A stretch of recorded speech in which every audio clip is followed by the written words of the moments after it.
ओम श्री गणेशाय नमः। ओम श्री महामंगलमूर्तये नमः। सच्चिदानंदरूपाय विश्वोत्पत्त्यादिहेतवे तापत्रय विनाशाय श्रीकृष्णाय वयं नुमः।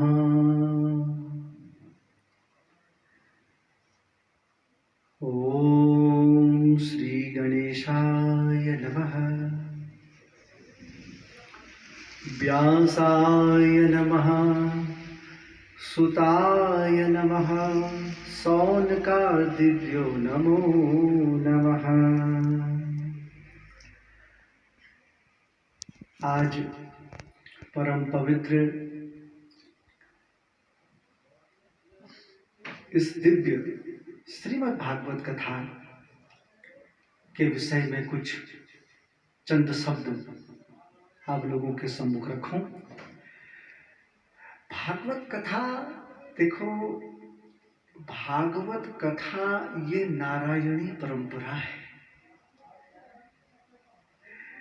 चतुश्लोकी भागवत सर्वप्रथम भगवान नारायण ने ब्रह्मा जी को प्रदान किए और ब्रह्मा जी ने अपने पुत्र नारद जी को प्रदान किए और नारद जी ने यही चतुश्लोकी भागवत पराशर नंदन व्यास जी को प्राप्त कराई और व्यास जी ने इन चतुश्लोकी भागवत से 18,000 श्लोकी भागवत का निर्माण किया, इसको विस्तार किया।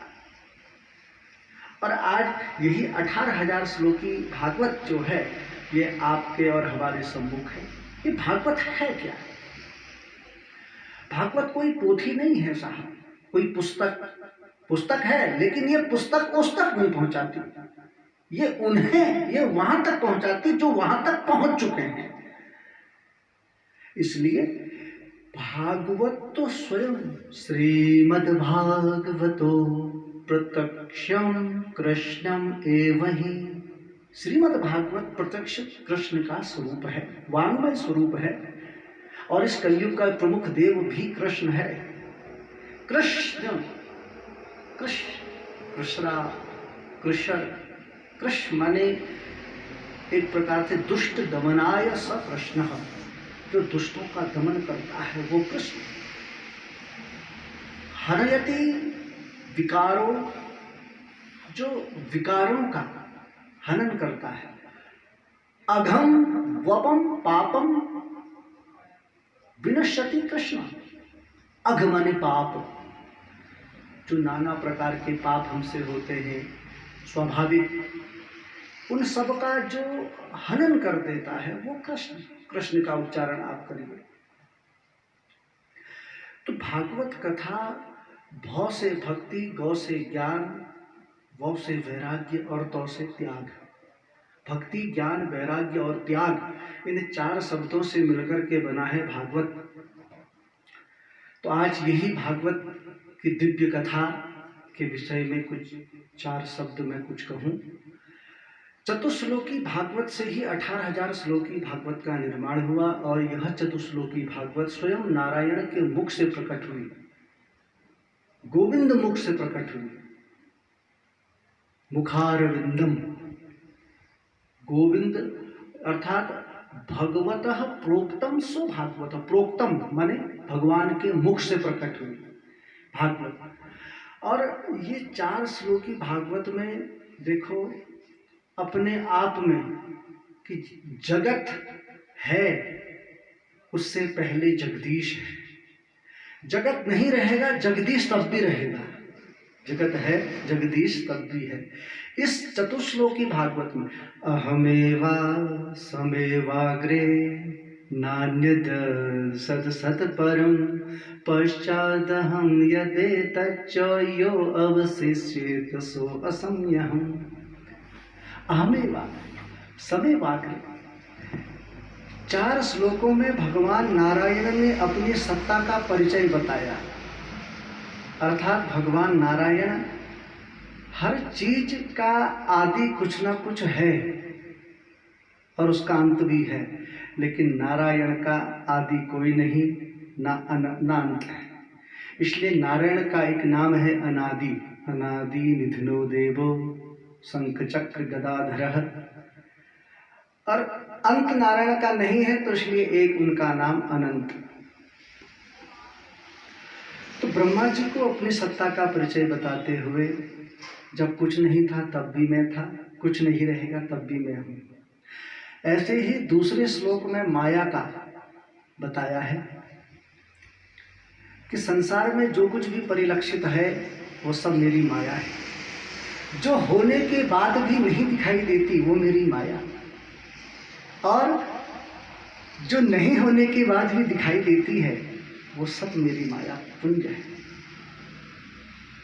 उसके बाद ऐसे ही तीसरे और चौथे श्लोक में आत्मा परमात्मा अपने तत्व के विषय में बताया